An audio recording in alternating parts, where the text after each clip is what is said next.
The ghost of Jake Riley haunted a graveyard of his own making. It was a derelict farmhouse in the forgotten folds of West Virginia, a skeleton of rotting timber and shattered windows that groaned under the assault of a biting November wind. The land, once his father pride, had gone fallow, choked with weeds and the bitter taste of failure. Just like him inside, the air was thick with the smell of dust, decay, and cheap whiskey. Every shadow held a memory. Every creak of the floorboards was a footstep from a life he no longer lived. He was a cartographer of his own pain, mapping the geography of loss on the cracked plaster walls. There was the corner where his mother used to hum, now stained with mildew. There was the hearth where his father told stories, now a cold, black mouth filled with ash. He ran a hand over the jagged scar that cut a path from his temple down his cheek, a permanent reminder etched in flesh. It was his road aid, back to the dust and fire of Helmand Province. His fingers traced the puckered skin, and the world outside dissolved into the shimmering heat of an Afghan sun. The memory always came back the same way, not as a coherent story, but as a fragmentation grain of sensory shrapnel. The oppressive heat, the taste of grit in his mouth, the rhythmic thump of the black hockey rotors, and the laughter. That was the worst part, the laughter of his brothers, men who were more family than blood. He saw Corporal David Evans, his face split by a grin, wrestling playfully with his partner, a magnificent German shepherd named Kaiser. Kaiser was a force of nature, a blur of sable fur and joyous energy, his tongue lolling out as he tried to lick the sweat from Evans's face. "He loves you more than he loves me," J.B. Evans had shouted over the noise. "Thinks you've got better snacks." Jake had smiled then, a real smile. It felt like a memory from another man life. He remembered tossing Kaiser a piece of his ration bar, the dog catching it deftly in midair. He remembered the solid, reassuring weight of his rifle, the familiar camaraderie of his team, the absolute certainty of his purpose. They were Marine raiders, tip of the spear, unbreakable. Then came the silence, a strange, hollow pressure that sucked the air from his lungs. It was the moment just before the world ended. The IED, buried by a ghost in the night, had been waiting for them. The world didn't just explode. It was unmade. Light and sound became a single, annihilating force. He remembered being thrown, a rag doll in a hurricane of earth and metal. He remembered the screaming, a sound that was ripped from his own throat. When he woke, it was to the smell of bleach and terror in a field hospital. The doctors told him he was the sole survivor. The sole survivor. The words were a death sentence. Evans, the rest of the team, and Kaiser, listed as killed in action. They were gone. They had become names etched on a wall, ghosts that followed him home to this crumbling farmhouse. The military had patched up his body, but left his soul to bleed out on the cold, hard ground of his past. Now he just existed, a man waiting for a war that was already over, a war that had followed him into every waking moment and every fitful, nightmare-ridden sleep. The whiskey bottle was his only trusted companion, the burn in his throat the only feeling that could momentarily silence the ghosts. Tonight, the wind howled like a banshee clawing at the house, rattling the last stubborn panes of glass in their frames. A storm was rolling in, a black tide of angry clouds that mirrored the tempest in his own mind. He sat in the dark, the bottle loose in his grip, listening to the symphony of his own decay. Then he heard it, a sound so faint it was almost lost in a gale. A whimper, high-pitched and thin, a needle of sound piercing the cacophony of the storm. He froze, his knuckles white around the bottle, a trick of the wind, a dying branch scraping against the roof. The ghosts were getting bolder, their whispers turning into cries. He took a long pull from the bottle, the liquor of familiar fire against the cold dread. But it came again, more insistent this time. A desperate, broken cry that cut through the whiskey haze and snagged on something deep inside him. Something he thought had died in the Afghan dust. It wasn't a ghost. It was real, he told himself, to ignore it. It wasn't his problem. Nothing was his problem anymore. His duty was to the dead, and his only mission was to wait for them to finally claim him. Let the world handle its own suffering. He had enough of his own. The whimper turned into a choked sob, a sound of utter and absolute despair. It was a sound he knew intimately. He had heard it in his own throat in the dead of night. With a curse that was more a prayer of exhaustion, Jake pushed himself to his feet. The floorboards groaned in protest. He grabbed a heavy magleet from the mantelpiece, its beam cutting a shaky path through the oppressive darkness of the room. He pulled on his worn leather jacket, the cold already seeping into his bones, and stepped out into the raging storm. The rain was a physical assault, cold and hard as pellets of ice. The wind tore at him, trying to push him back into the tomb of his house. He followed the sound, his boots sinking into the mud, the flashlight beam dancing over the skeletal remains of his father-old tractor, a rusted monument to better days. And there, chained to the axle, was the source of the sound, a German shepherd, or what was left of one. It was a creature sculpted from starvation and misery. Its fur was matted with mud and filth, its ribs a washboard beneath a tight hide. A heavy rusted chain was wrapped around its neck, digging into raw, inflamed skin. It lay in a puddle of muddy water, shivering violently, its head low. As Jaker light fell upon it, the dog tried to shrink further into itself. Letting out another low, terrified whimper, it didn't have the energy to bark or growl. It was simply waiting to die. Jake stopped, the rain plastering his hair to his scarred face. He lowered the flashlight beam, not wanting to frighten the animal further. He stood there for a long moment, the storm raging around them, and just looked. And in the dog-gene eyes, dull with pain but still holding a flicker of something ancient and wild, he saw it. He saw himself. It was the same hollowed-out emptiness, the same thousand-yard stare that greeted him from his own reflection. A survivor, left behind in the wreckage, chained to a past that was slowly killing it. In that moment, the dog wasn't just an animal. It was a mirror, a soul drowning in the same silent war. And the part of Jake Riley that was a Marine, the part he had tried to kill with whiskey and isolation, stirred from its long slumber. He had a mission. The guttural roar of a pickup truck engine cut through the storm and fury. Headlights sliced through the rain, pinning Jake and the dog in their blinding glare. The truck, a rusted-out Ford held together by mud and spite, skidded to a halt. A large, slovenly man tumbled out, a half-empty bottle of beer in his hand. It was Earl Miller, his neighbor from the next ridge over, a man whose cruelty was as vast and empty as the land he neglected. "What the hell you doin' on my property, Riley?" Miller bellowed, though he was clearly standing on the edge of Jake land. His words were slurred, his face puffy and red. Jake didn't move. He kept his body positioned partially between Miller and the dog. "This is my land, Earl, and your dog is chained to my tractor." Miller squinted, wiping rain from his face with a greasy hand. "That ain't a dog. That, and a worthless piece of trash. Was gonna deal with him in the morning." He took a swig of beer, his eyes full of a casual malice that made Jake's stomach tighten. "Now get away from it before you catch some thaw." The dormant warrior in Jake's soul, the one forged in the crucibles of Paris Island and Fallujah, came fully awake. His posture shifted, an almost imperceptible change, but one that radiated a cold, lethal stillness. He ignored the rain, the wind, the ache in his rebuilt leg. All his focus narrowed onto the threat in front of him. "You're not touching him," Jake said. The words were low, devoid of emotion, yet they carried the weight of a gunshot in the enclosed space of the storm. Miller laughed, a wet, ugly sound. "Here my property. I'm do what I damn well please. Now move." He took a belligerent step forward, puffing out his chest. He was a bully, used to intimidating people with his size and volume. He had mistaken Jake's quiet for weakness. It was a common and often final mistake. Jake didn't raise his voice. He didn't have to. He simply met Miller in gaze, and for the first time Miller saw the man behind the ghost. He saw the scars, not just on his face, but in the flat, dead black of his eyes. He saw a man who had walked through hell and brought a piece of it back with him.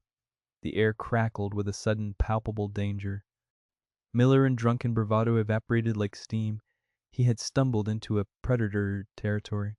"Get off my prot," Jake repeated, his voice a low, gravelly rumble. The dog stays here. It was not a request. It was a statement of fact. A change in the laws of physics. Miller, cowardice warring with his wounded pride, took a half step back. He sputtered, trying to regain his footing. You're crazy, Riley. You'll hear from my lawyer. That invaluable animal. The lie was pathetic, a desperate grasp for some kind of authority. Go, Jake commanded.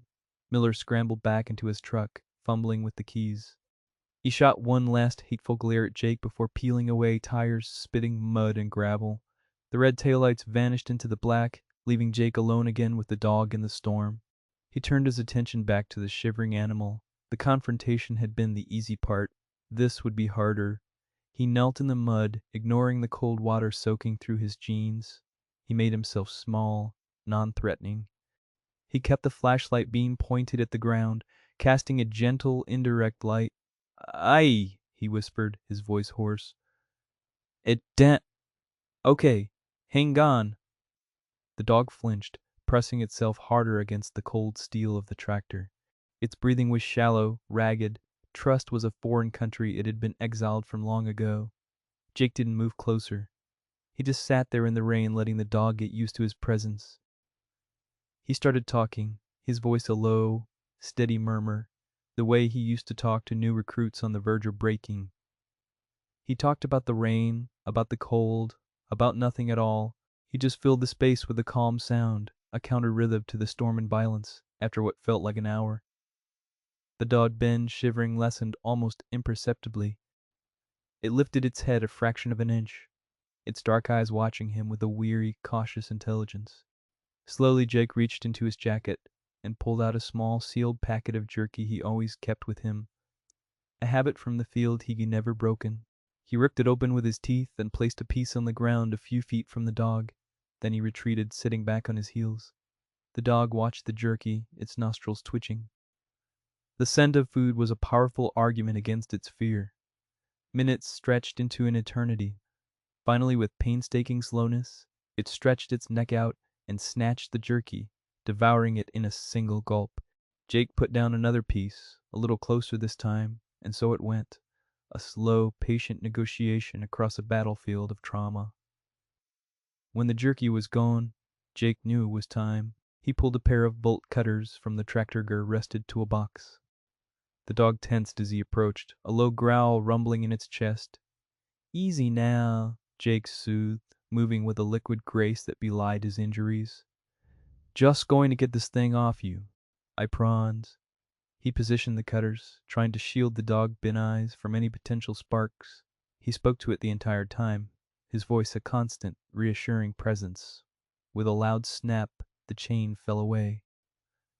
The dog flinched violently at the sound, but didn't run.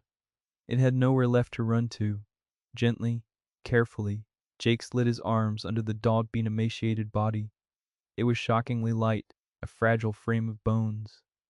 The dog stiffened, but it didn't fight him. It was as if it had finally run out of the will to resist.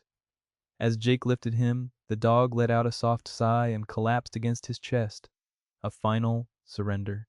He carried the animal back through the storm, into the dark, cold house that had been his tomb for the first time in years. Jake Riley wasn't alone with his ghosts. He had brought a new one in from the rain.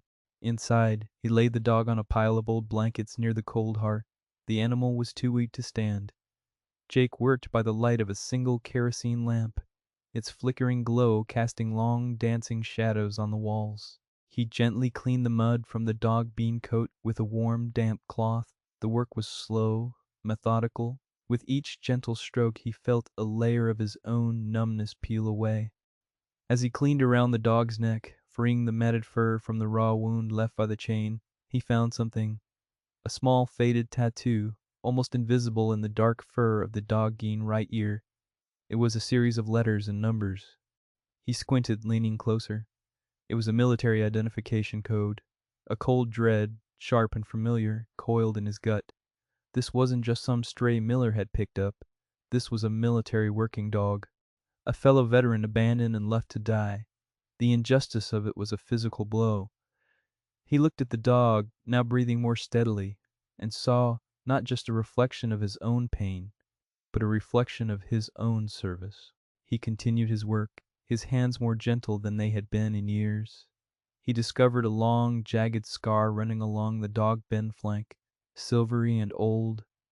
It was a shrapnel wound, almost identical to the ones that mapped his own torso. They were brothers in more ways than one, marked by the same war, discarded by the same world. Over the next few days, a quiet routine formed in the derelict farmhouse. Jake nursed the dog back from the brink. He fed him small, regular meals of boiled chicken and rice. He cleaned his wounds. He sat with him for hours, speaking in that same low, calm voice, rebuilding a world one word at a time. He didn't have a name for the dog, so he just called him Shep. Shep, for his part, remained distant. He ate the food and accepted the care, but his eyes remained haunted. He would flinch at loud noises and spend most of his time curled in a tight ball on the blankets, as if trying to make himself disappear. The trust between them was a fragile sapling in frozen ground. One evening, Jake was watching the news on a small, battery-powered television. A report came on about a Veterans Day parade, the screen filled with images of marching soldiers, flapping flags, and the sharp sounds of the military brass band. Suddenly the dog, who had been dozing, lifted his head, his ears perked. As the color guard marched past, he pushed himself up onto his shaky legs, stood at perfect, rigid attention, and stared at the screen. His posture was flawless, the ingrained discipline of years of training overriding his pain and weakness. Shaker's heart hammered against his ribs. It was more than a suspicion now. He turned off the television, the sudden silence heavy in the room. He looked at the dog, who remained standing, alert and waiting for a command. An idea, wild and improbable, took root in his mind. He swallowed, his throat dry. He had spoken the language in years, but the words were burned into his memory. Beshin, he said, his voice a rough whisper. It was Pashto, the command for Bon sit. Instantly, without hesitation, the dog sat. His movements were crisp, professional. He looked at Jake, his eyes bright with an intelligence and focus that hadn't been there before. He was waiting for the next order. The room tilted. Jake felt the floor drop out from under him. The tattoo, the shrapnel wound, the response to a Pashto command. It was impossible. Ghosts did come back. He scrambled for his phone, his hands shaking.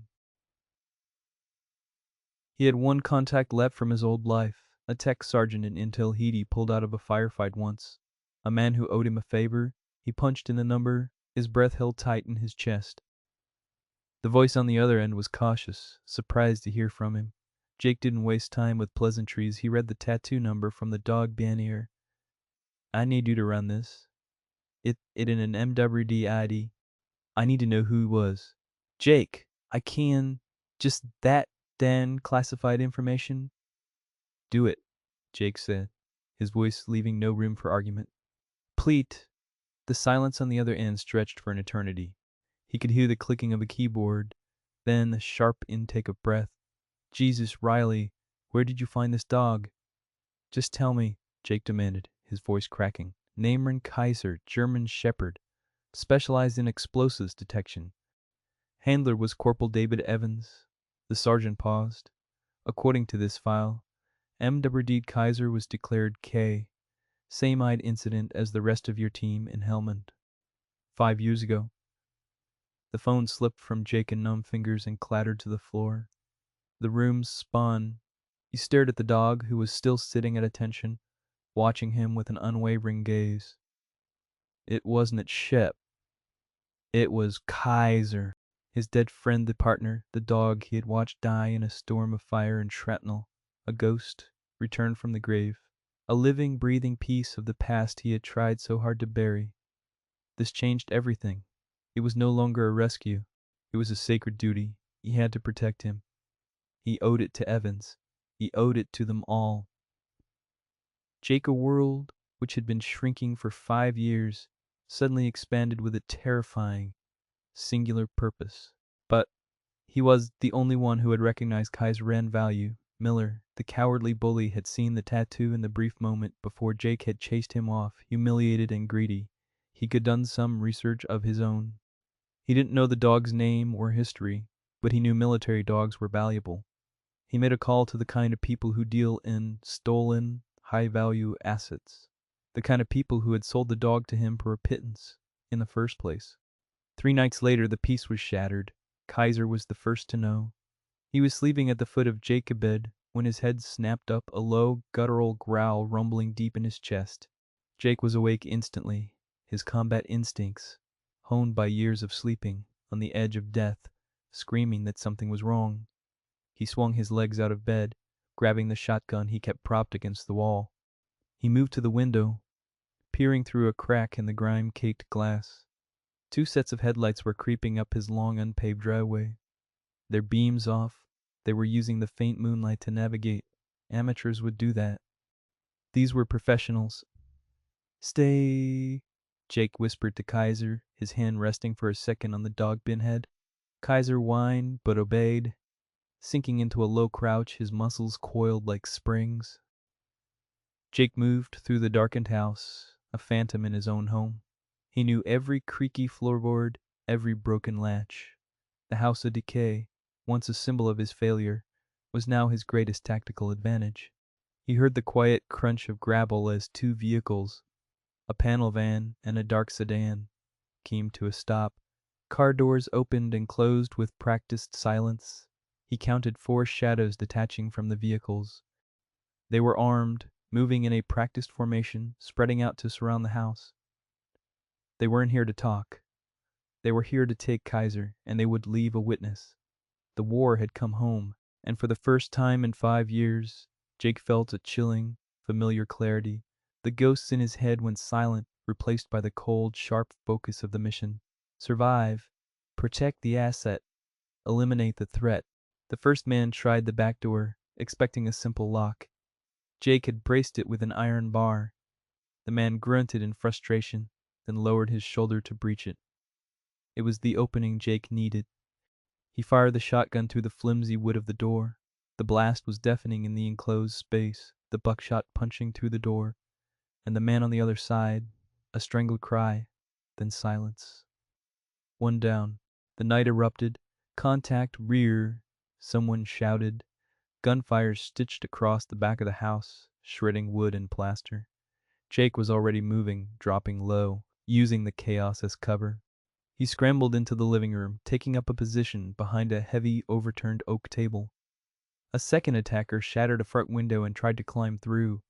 He was silhouetted against the moonlight, a perfect target. Jakey's second shot sent him sprawling back into the yard. 2 down. He knew they would adapt. They would come through the doors and windows now. He could hear them communicating in low, urgent voices outside. They were flanking him. Suddenly, from the hallway behind him came a blur of motion. Kaiser. The dog had disobeyed his command to stay, but he wasn't panicking. He was hunting. He moved with a silent, lethal grace, his body low to the ground. A third man had managed to pry open a side window, slithering into the darkened kitchen. He was moving stealthily toward the living room, pistol raised, preparing to ambush Jake from behind. He never saw Kaiser. The dog exploded from the shadows, a 90-pound missile of fur and fury. He hit the man square in the chest, the impact carrying them both into a wall with a sickening crunch. The man and gun flew from his hand. Before he could scream, Kaiser and jaws closed on his arm. It was not the bite of an angry pet. It was a trained, targeted takedown, designed to neutralize a threat. The man's shriek of pain gave away his position. Jake pivoted, but before he could fire, the fourth and final attacker opened up from the front doorway, a sustained burst from an automatic rifle that chewed the oak table to splinters. Wood fragments peppered Jake in face. He felt a searing, white-hot pain in his left shoulder as a round punched through. He fell back, his arm going numb. The shotgun felt impossibly heavy. The attacker advanced into the room, a dark shape against the open door. Confident he had his target, but he had forgotten about the dog. Kaiser, leaving the third man writhing on the kitchen floor, launched himself across the living room. He latched onto the shootery leg, his powerful jaws grinding, throwing the man off balance. The rifle swung wildly, spitting bullets into the ceiling. It was the only chance Jake would get. Ignoring the fire in his shoulder, he raised the shotgun with his good arm and fired. The final blast echoed through the shattered farmhouse, and the last man fell. Silence descended. A profound, ringing silence, broken only by the ragged sound of his own breathing and Kaiser's low growls. The air was thick with the acrid smell of gunpowder and blood. Jake staggered to his feet, leaning against the wall, his vision swimming. His shoulder was a mess. Kaiser trotted to his side, whining, licking his hand. The dog was unhurt. He had saved Jake her life. They were a team. They had held the line in the distance. The first faint wail of a siren began to grow. Someone in the valley must have heard the firefight and called the sheriff.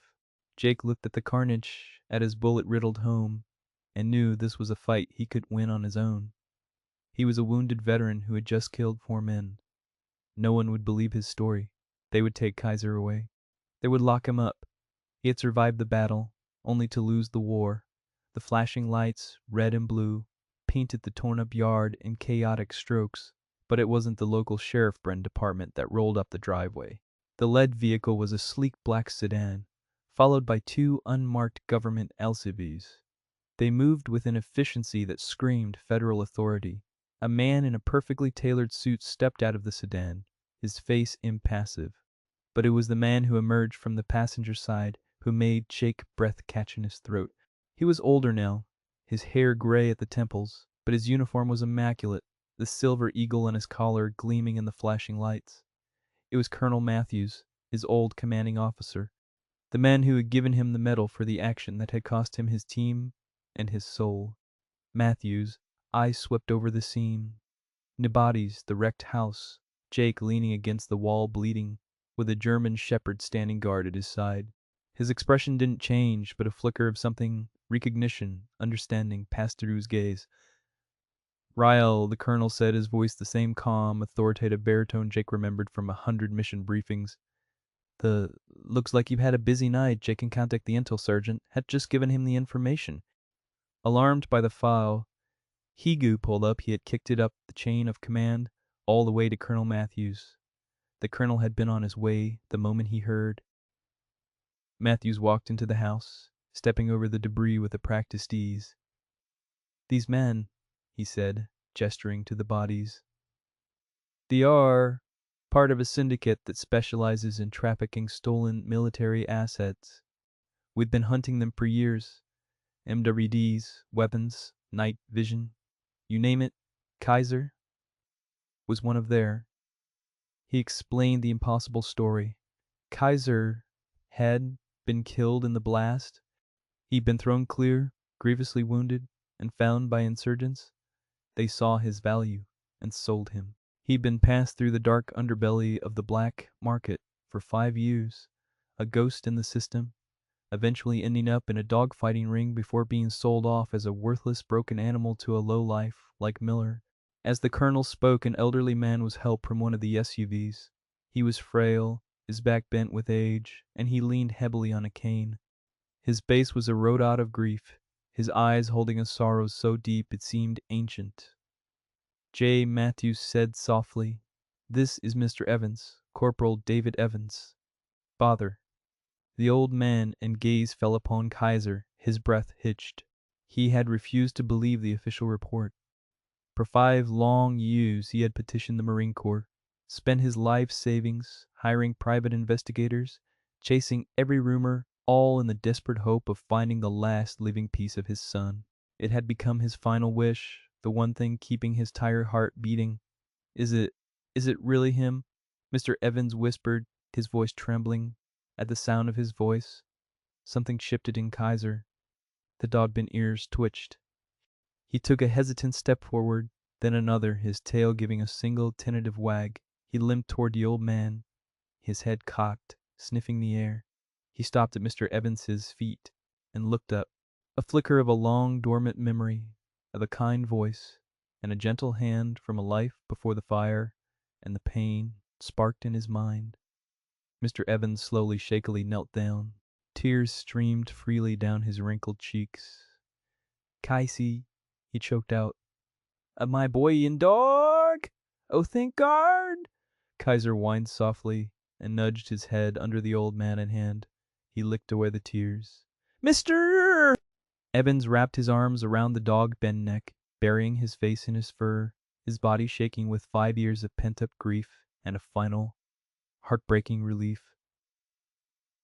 Jake watched him, the fire in his shoulder, a distant ache.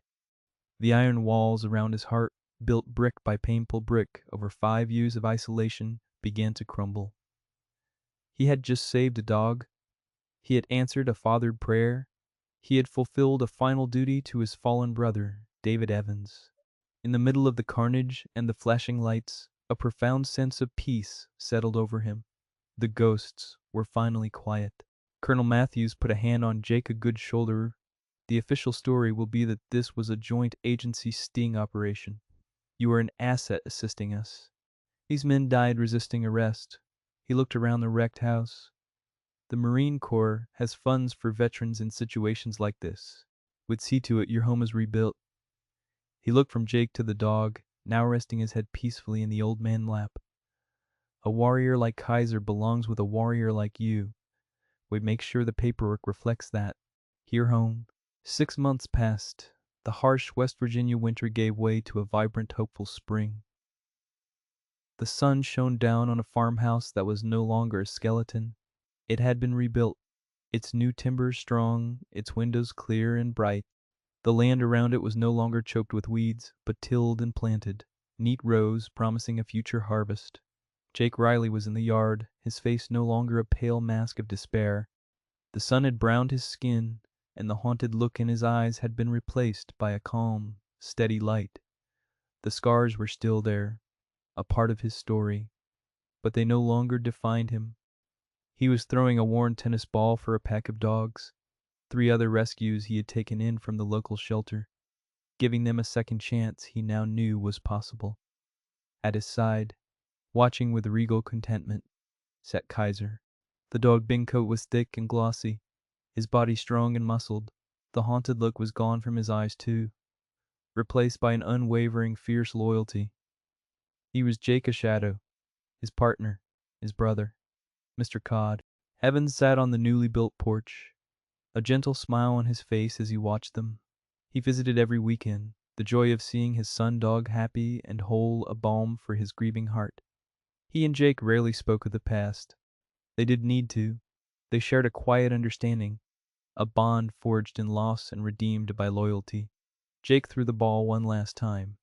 Kaiser leaped into the air, a picture of pure, unadulterated joy, and snatched it effortlessly. He trotted back, dropping the ball at Jake's feet before nudging his head against his hand. Jake crouched down, scratching the dog behind the ears. Who saved? Who? Ha! Buddy? He murmured. Kaiser just looked at him, his tail thumping a steady, happy rhythm against the ground. Jake looked out over the green hills of his home, the land coming back to life, and he smiled. It was a real smile, one that reached his eyes. He was no longer a ghost haunting a graveyard. He was a man who had gone to war, and finally, after all this time, found his way home.